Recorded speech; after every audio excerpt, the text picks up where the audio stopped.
Matapos yanigin ng 6.9 magnitude na lindol ang Cebu, ay niyanig naman ang labor industry tungkol sa balitang kaliwat ka ng labor rights violations at harassment na ginawa ng ilang BPO company sa Cebu sa kanilang mga empleyado.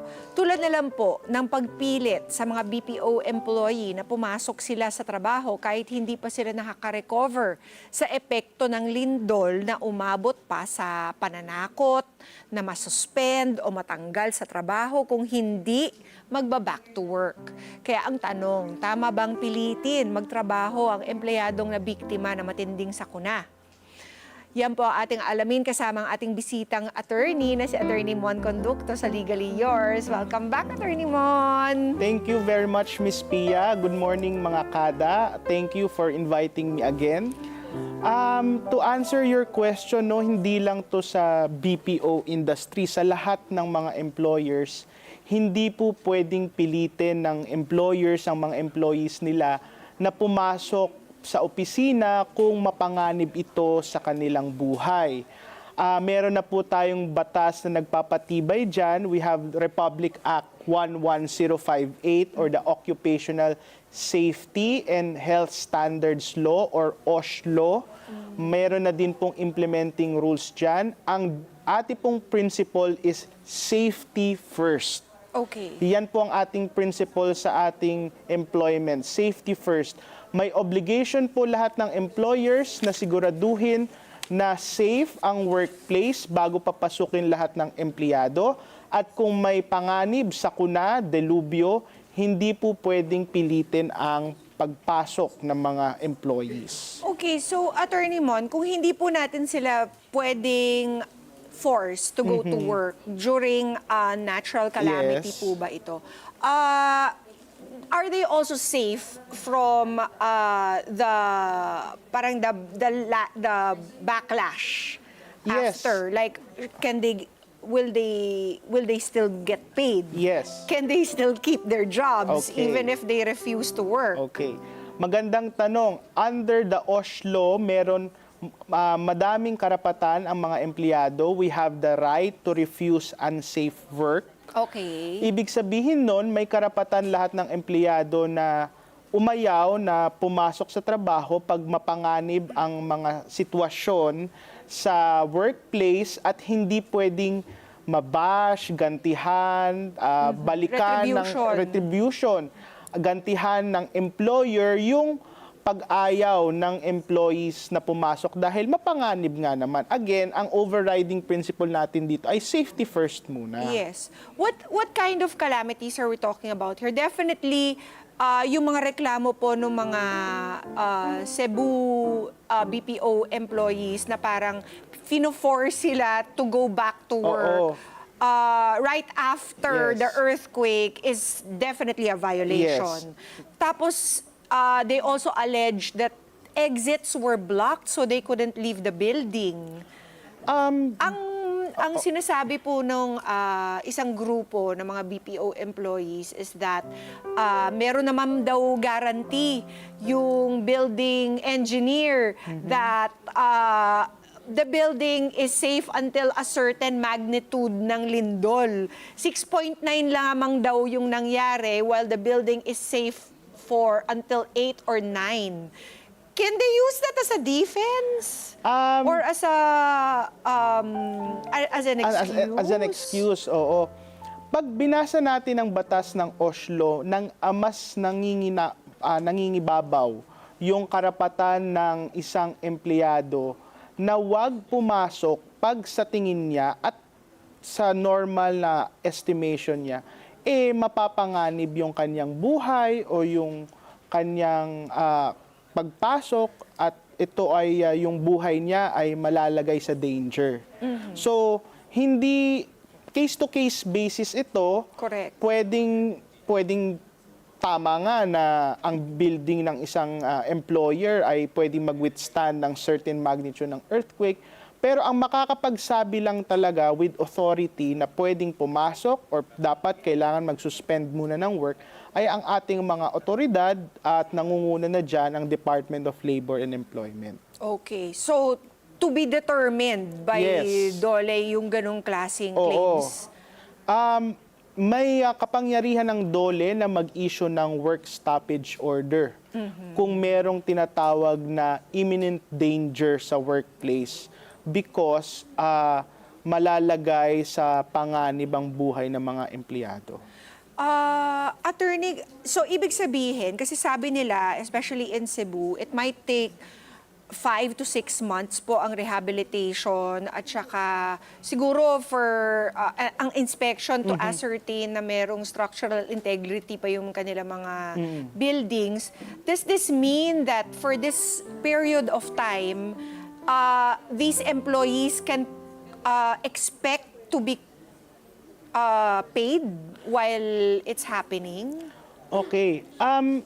Bago magsagawa ng isang business ang lahat ng employer, nire-require sila ng batas na magkaroon ng business continuity plan Okay. as part of their OSH program. Ibig sabihin, kung sakaling kailangan talagang suspindihin ang operations ng isang kumpanya because of the safety and health requirements of the public or the employees, dapat meron silang karampatang program na dapat merong flexible or alternative work arrangements. Okay. So like work from home, Yes. we have also shift rotation, meron din tayong temporary site transfer, gaya ng nangyari nung pandemic. Correct. Sa tanong mo naman kung dapat silang bayaran ng sweldo, ayon sa pinakabagong implementing rules ng OSH law, pag may work stoppage order na in-issue ang DOLE because of an imminent danger Okay. at mapapalagay sa panganib ang buhay ng mga empleyado, presumed na fault ito ng employer. At sa ganong circumstance, kailangan bayaran ng sweldo ang mga empleyado. Pero kung force majeure talaga ito at walang kapabayaan, fault or negligence sa mga employers, pwedeng hindi sila maobliga na bayaran ng sweldo ng mga employees. So case-to-case basis pa rin. Pero sa batas, pag meron talagang kapabayaan o talagang may fault or negligence or deliberate ang pag-utos ng employer sa pagbalik ng employees sa pagtatrabaho, pwede silang mapanagot sa OH law at labor code. Attorney, ang sinasabi po nila is that there were also no earthquake drills or earthquake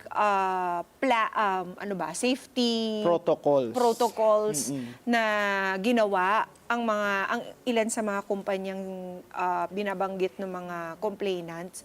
Is this also a violation? Yes, Miss Pia, kasi hindi lang sa BPO industry, no, sa lahat ng mga employers, kumpanya, establishments, nire-require po tayo ng batas na magkaroon ng protocols na mag-i-ensure sa safety and health ng workplace at ng mga empleyado. Hindi lang po to address natural calamities, pero sa lahat ng pwedeng maging sakuna, delubyo, or emergency, or out of the ordinary situations. Part po yan ng tamang pamamalakad ng isang business or kumpanya. Okay. So, ano po ang posibleng maging penalties dun sa mga inirereklamong mga kumpanya? Okay, based sa OH law, ang penalty na ini-impose ng batas ay a maximum of 100,000 pesos na daily fine. Wow. Daily fine. Ibig sabihin, i-impose to, ikokolektahin to until na mag-comply yung nagva-violate. At sabi ng batas, pwedeng i-impose yung maximum amount, yung 100,000, kung ang kasalanan ng isang employer ay nalagay sa panganib ang buhay ng isang employee or amounting to the danger of the life of the employee. I see. So parang aggravating circumstance siya. Okay. So, maraming salamat, attorney, for your legal expertise today. Ano pa po ang pwede nating i-advise sa mga kada natin when it comes to the safety in the workplace? So kung may mga na-experience po ang ating mga employees na gantong pamamalakad, may karapatan po kayo under the law. Ang kailangan nyo lang pong gawin ay i-document lahat ng mga nangyari, pumunta sa pinakamalapit na DOLE Regional Office na nakakasakop sa inyong opisina or workplace.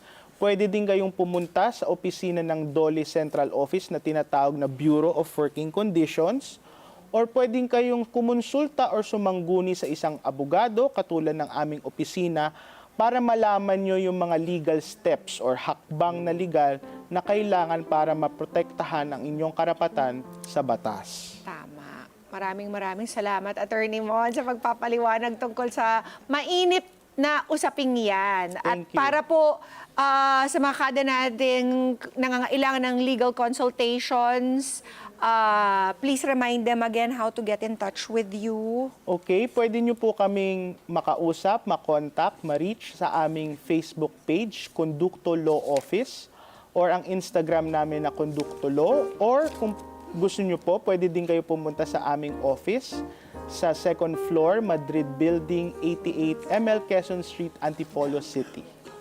Maraming salamat, Attorney Mon. Thank you, Miss Pia. May gift po kami mula sa Lux White just for you. Thank you you, very thank much you. for your legal advice this morning.